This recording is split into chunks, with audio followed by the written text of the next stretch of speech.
The power wasn't off all that long, but it was off long enough for me just to give up and go to bed. So we're back next day. Gonna finish off, trying to get a few things done, pushing on a bit with the street, and we'll see where we get to. I've got a few things I just need to get done. I was trying to be all clever. I've got these two pieces in, and I was about to make a piece that went to there and came around. But nobody in their right mind would actually lay pavers that way, especially ones this big. These are way oversized, so these are very much a decorative thing. And so they would end up putting a little piece in at the beginning and all that good stuff. And it looks enough of mishmash to do it that way. So that's what I'm going to do. I'm now going to put the two shops on, so the bookshop and the butcher's shop. I'm going to glue the light onto the butcher's shop first, drill that hole, and put the butcher's shop on first right up against this line and see what happens. I think it's going to fit perfectly, but the last thing I need is a ugly end over here having to cover it up. This is one of those moments that makes it look like we've got massive progress. We don't. Another gap. I don't know what's wrong with my measuring these days. It's not the end of the world because the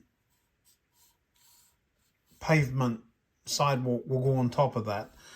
This is going to be an issue here. This is where the arm for the moving teddy bear will come. So I've got to get a slot in there, but look, the wood underneath is right there. So I think I can make it work so long as I've got a slot.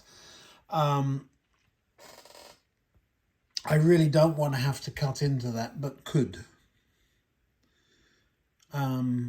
Let's try and put a slot through. The pencil mark there is the inside of the wall. So I think that's probably a good place to start. Let's give it a try anyway. So before I start carving great lumps out of it, I'm going to run a hole through here just to see where I come out on the other side. I'm in at a little bit of an angle. I can maintain that angle with the buzzy saw too. And once I get it started, I'll put a piece of wood underneath, so that I don't go into my workbench.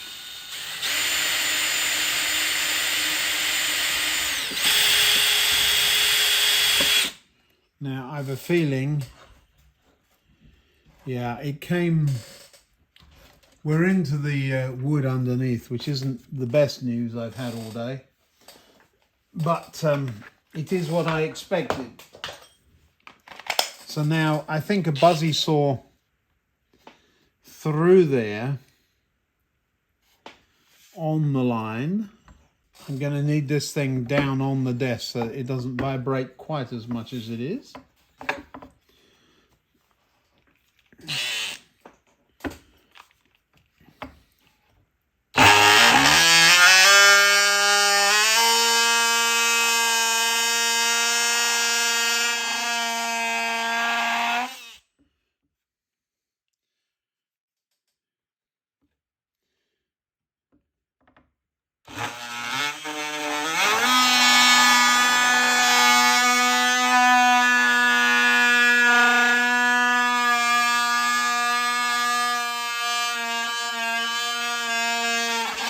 Now you may wonder why I went through twice. By going through it at a steep angle and then at a shallow angle, you create a wedge in the wood underneath. So you've still got plenty of strength here. But once this is dry enough to tip on its back, there will be a triangle that I can cut out there with my, maybe be able to knock it out with my file. Let's give it a go. I'm going to turn this lot round, remembering that the glue may not be fully cured on the last few houses.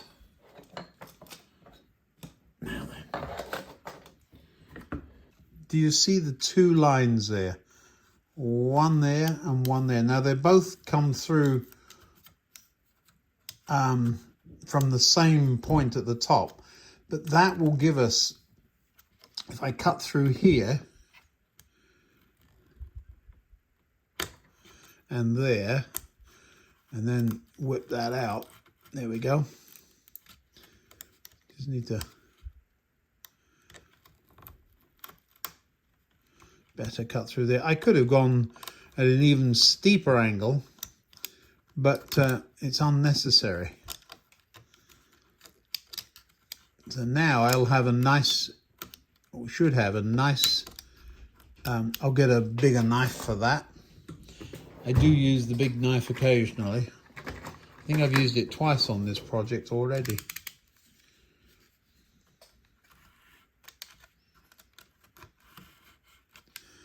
I'm just gonna cut there and there.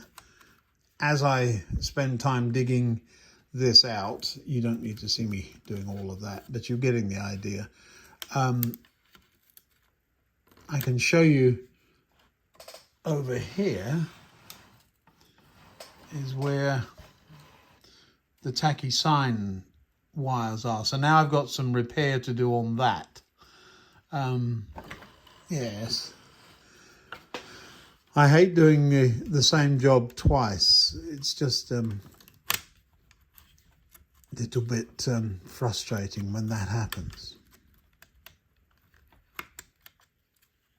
Right, I'll be back with you in just a moment. Well, there's the slot. Needs a little bit of tidying up. This is the rod, which would have to go in at an angle, which moves very freely. There's a little nit there. Not quite there yet, but it moves quite freely up and down, and it's only really got to do that. Do you see? So underneath there somewhere, we're going to find a way of hooking a servo. We would then bend this wire so that it does that. So probably don't need anything like that amount of slot, but rather than trying to work out where exactly a hole would go and then bending things around, we've got a slot, and the slot works. There's the slot from the bottom. Now it's been cleaned up a little bit. It looks like it goes straight in, but it actually goes at quite a steep angle.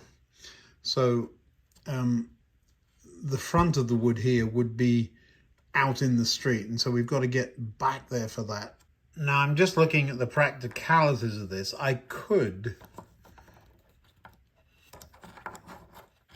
actually mount this with the horn through the slot. If I would just take this back a little bit, and there's still plenty of meat in the wood, I think I'm going to do that, you know, because then, yeah, it's a little awkward. If these things would just do that, they would just go zip, zip, that would be fine, but they have a nasty tendency to go beep, beep most of the time and go, whoa, some of the time.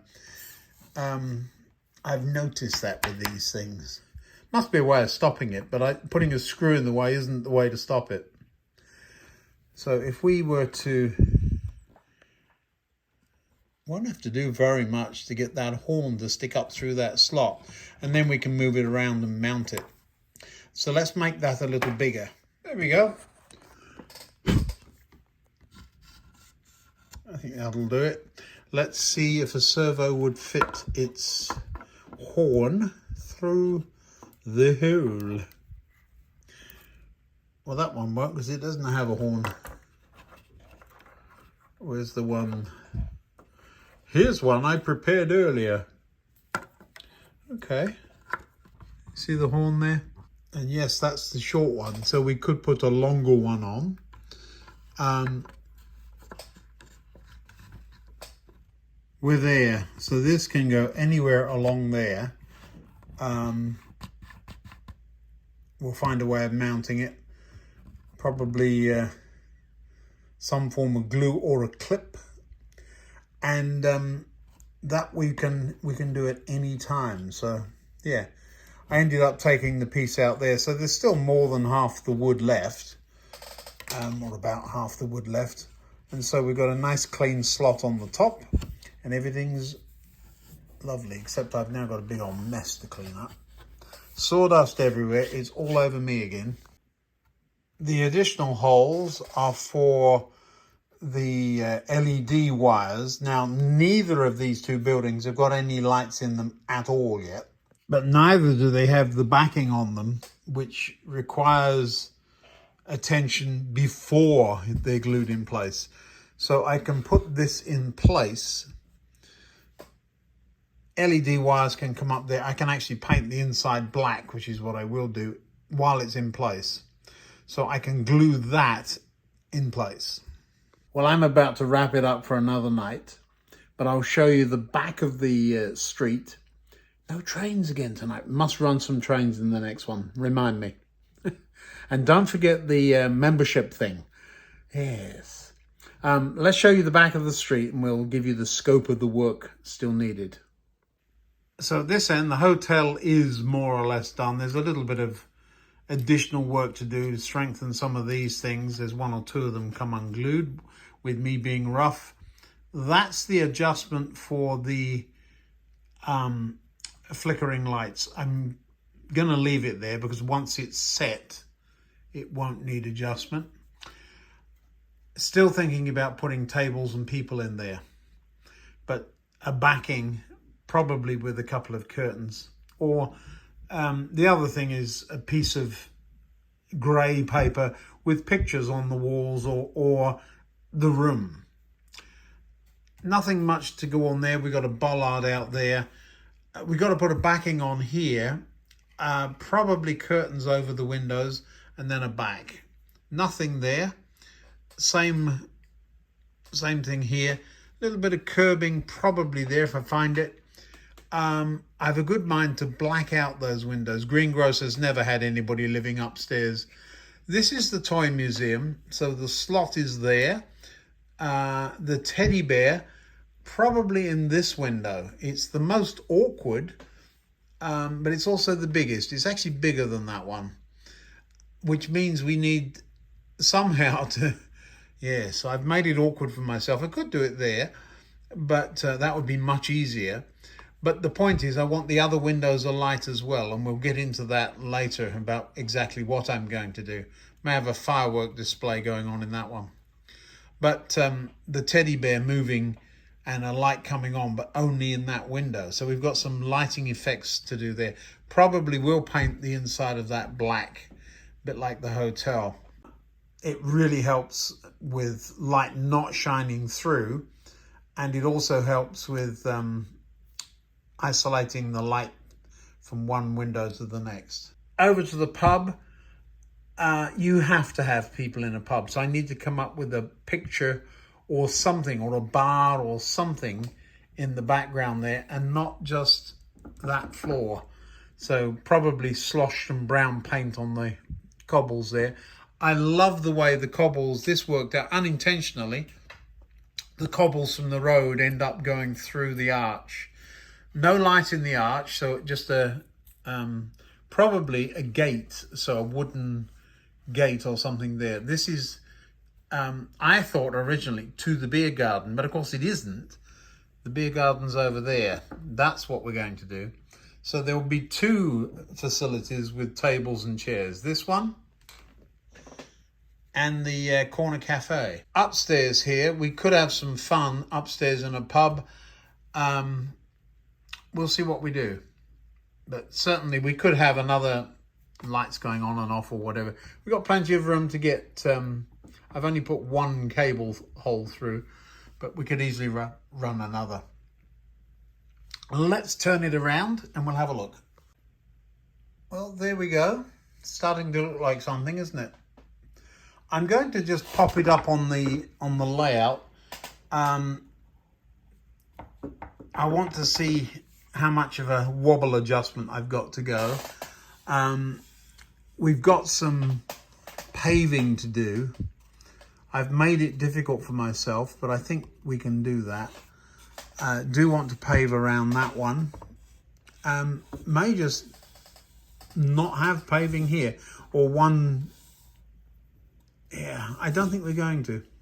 Certainly not in front of the pub. The pub is straight out onto the street and into the beer garden. The last street light needs to go into. There's two of them. One here, which is perfect, right? I wish I could have made these lamps work. I could, but we're not going to that extent.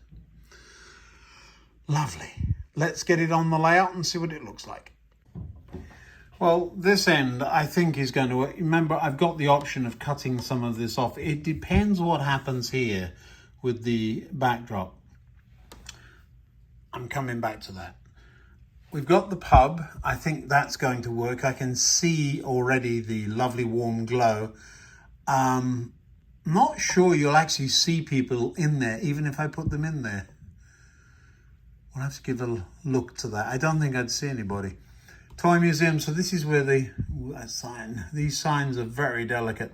That's where the teddy bear is going to appear. You will see him. Could be that one. I want him there. It says Toy Museum right there. It's almost as if this is a secondary place. It is still Toy Museum, but what does it say on there? And collector's shop. Well, we don't know what they're collecting, do we? But certainly a teddy bear in this window. We'll have some collectibles in the other. We're going to have some fun with that one anyway. The Juicy Pear. It does look like, I've got to keep this dark here. It does look like there's a hill there. That worked out beautifully. So if I had put cobbles there, it would have drawn attention to that not being right. The butcher shop, it'll be fine. Bookshop, it'll be fine. Tacky cafe sign. Look, it looks just fine there with the big tree in the background. That worked. That's making use of the backdrop and not just having it there, integrating it. And again, the road appearing to curve down. I think I can probably do something with the back end of that curb to just re-emphasize that. Do you see how that one works better with no curb? A little bit of a darker grey paint on the far end of that right-hand curb there will be good. And then, of course, you've already seen the lighting in that. Now, look where the path ends, right in access to our camping carriage, which is next door to the Railway Hotel. Of course, that's where it's all fitting together now. The hedge is just sitting there. That was on the edge of that scenic. This fence, though, I will use. It's sort of embedded, and we'll put the retaining wall on the front. I think it's going to look splendid. We're getting there. So we've come a long way. We've still got a lot to do. I've put it there for a couple of reasons. First of all, I have to fly to Zurich for a couple of days, and I'll camp out on the train station there. It's one of my favourite train stations in Europe. And I say train station, not railway station, because there's trains everywhere there. Lovely. The other thing is I want the glue to dry, and we've had a good number of the street videos. I've got plenty more to do, but I'll get bored, and you don't want to see me bored. So we're going to move on to something else in the next video, run some trains and go from there. Thanks for watching. I'll see you in the next one. Bye now.